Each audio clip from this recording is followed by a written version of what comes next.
Профессиональный өтектермен бүгін танысамыз және өтектеуге керек құралдармен. Ең арзан өтек қазір арнайы тігіншілерге арналған өтек. Ол мына өтек болып есептелінеді. Бұны орысша бочонок дейді. Бочонокты қараңыз неше литр? 3,5 литрға дейін су құюға болады ішіне. Суды құйып қоясыз, іліп қоямыз бұны. Мына шлангты мен өзім арнайы сатып алдым. Өйткені бұның сатып алған кездегі шлангысы жұқалау және өтекке тисе, ол балқып, еріп кетеді. Біздікі сөйтіп балқып, еріп кетіп қалды. Сондықтан да мен сатып алдым, орнына мынадай қалыңдауын бөлек сатып алдым. Оны өтекке кіргіздім. Қараңыз. Бұл өтекке қосымша мынадай алюминиевый насадканы береді. Бұл алюминиевый насадканың бір жақсы жері, өзі алюминиевый, мына бетіне тефлон ба, насадка өте жақсы. Маталарды күйдірмейді, қыздырудан сақтайды. Сосын қараңыз. Бұның өзінің мынандай давлениялары бар. 1, 2, 3, 4, 5 деген. Мен 3,5-4-ке қойып қоям. Қатты қысып кетпес үшін. Кнопкасы. Сөндіру қосу кнопкасы. Тоққа қосатынын тексеріп алыңыз. Біздің тоқтарға жарайтын болсын. Мінекей. Бұның аты парогенератор. Бочонокпен. То есть бұл ең арзан түрі. Білмеймін қазір қанша бағасы. Баға өзгеріп тұрады. Сондықтан да қазір мен бағаны айтқанмен сіздер шатастырып жіберуі мүмкін. Келесі өтектің түрі. Қазір көрсетем сіздерге. Бұны ешқандай пары жоқ, ештемесі жоқ. Бұл өте ауыр өтек. Қараңыз, қандай ауыр.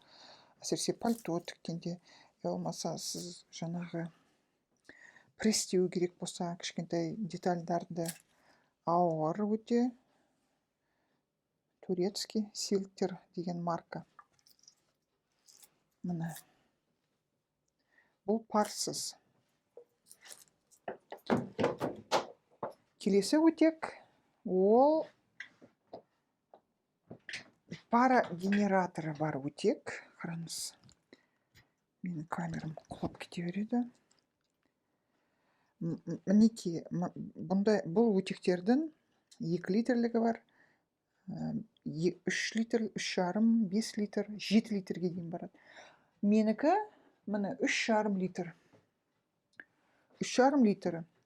Ондай ауыр емес. Қараңыз. Ауыр емес. Мен ашамын.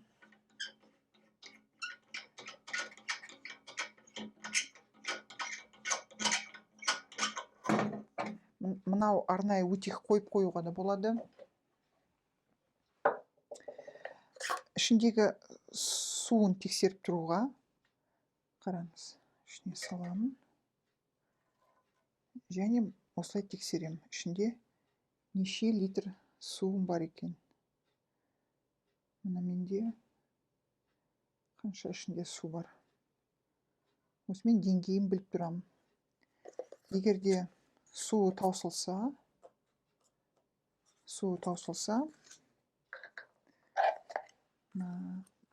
арнайы құйғышпен құйып жүрем. Енді қараңыз, бұны әдемілеп жабасыз. Ішіндегі су, шәйнектің суы қайнағандай қайнайды. Мүмкіншілік болса, бұны столдың үстіне қойып қояды. Кендеу жерге. Менде гладильная доска. 2 кнопканы қосасыз. Өтек жұмыс істей бастайды. Оны қызуына сіз бір 10 минуттай уақыт беріңіз.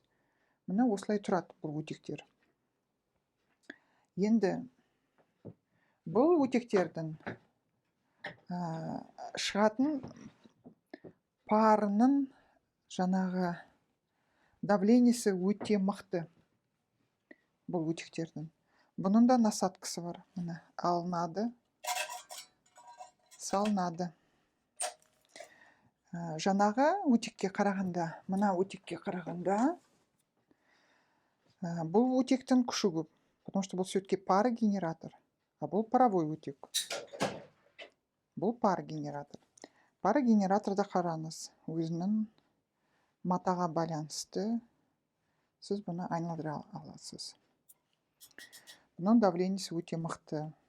Конечно, мүмкіншілік болса, осындай парогенератор алған дұрыс. Бірақ бастау үшін мына өтіктің де еңбегі зор. Мысалға, өтегіміз қызып жатыр. Ол қанша давлениесі қаншаға дейін көтерілетінін мына стрелкадан көріп тұруға болады. Енді қандай бізде көмекшілері бар?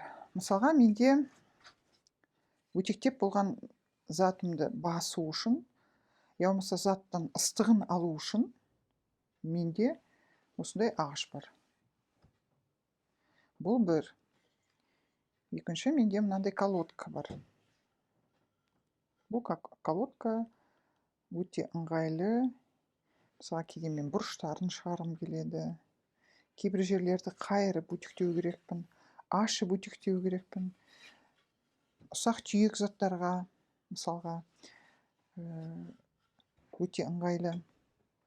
Сосын мынадай көмекшілеріміз бар. Бұл көмекшілер ішінде бірнеше рет матаның ішіне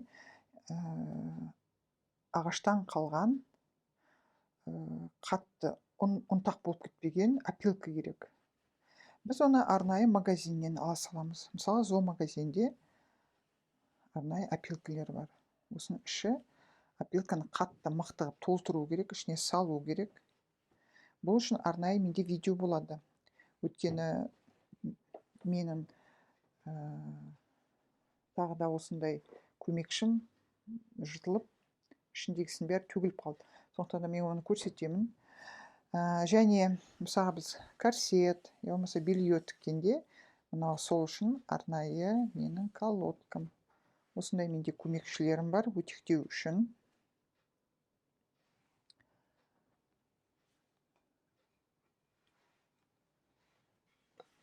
Енді келесі көмекшіні көрсетейін.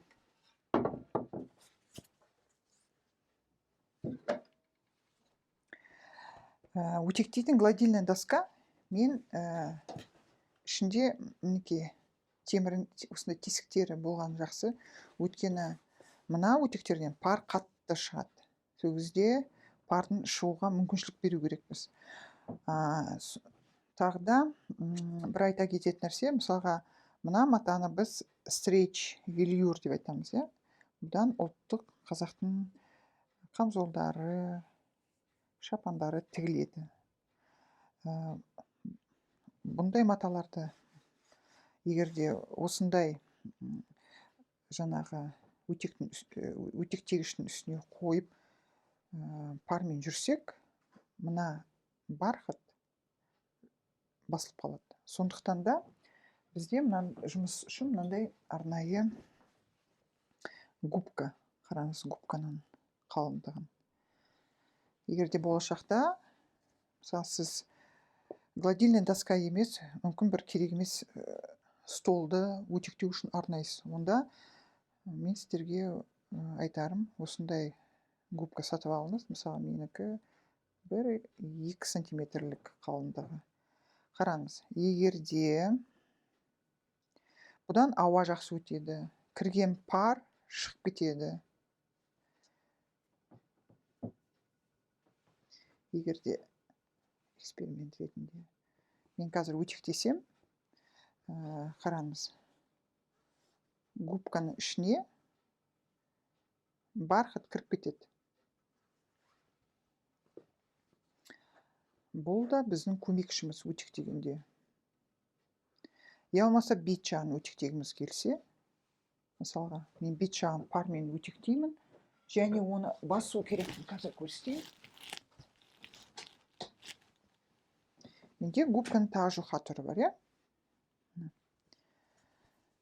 Өтектелген детальдің үстінен басып өте аламын. Сол кезде мен ешқандай мына велюрдің, барқыттың мына шығып тұрған, көрдіңіз ғой, мына шығып тұрған матаның борыстары басылып қалмайды. Мінекей осындай бізде өте пайдалы сабақ. Көрдіңіз, мен қанша сөйлеп жатырмын, өтек әлі қызған жоқ. Сұрақтарыңыз болса қойыңыздар. Қандай тақырыпқа видео түсірейін? Ұнаса лайк басыңыз, комментарий жазыңыз, сұрақтарыңыз болса қойыңыз.